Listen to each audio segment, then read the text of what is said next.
ದೇವರ ವಾಕ್ಯದ ಸತ್ಯ ಹೇಳ್ತಿದ್ದೀನಿ, ನಿಮ್ಮ ದಶಮಾಂಶಕ್ಕಿಂತಲೂ ದೇವರಿಗೆ ನೀವು ಕೊಡಬೇಕಾಗಿರೋದು ನ್ಯಾಯ, ದೇವರ ಮೇಲೆ ಪ್ರೀತಿ. ಅದನ್ನ ಒಂದ್ ವೇಳೆ ಪಾಸ್ಟ್ರು ತಗೊಂಡು ಚರ್ಚಿಗೆ ಉಪಯೋಗ ಮಾಡ್ಬೋದು, ಆದ್ರೆ ದೇವರ ಸನ್ನಿಧಿ ಮುಟ್ಟಲ್ಲ.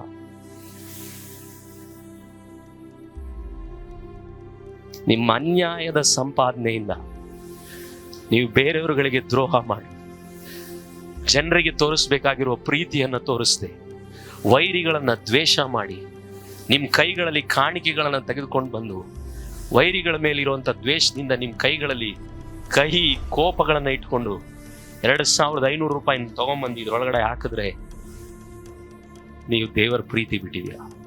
ನಿನ್ನ ದಶಮಾಂಶವನ್ನ ಮೀರಿದ್ದು ನ್ಯಾಯ, ನಿನ್ನ ಕಾಣಿಕೆಯನ್ನ ಮೀರಿದ್ದು ದೇವರ ಪ್ರೀತಿ.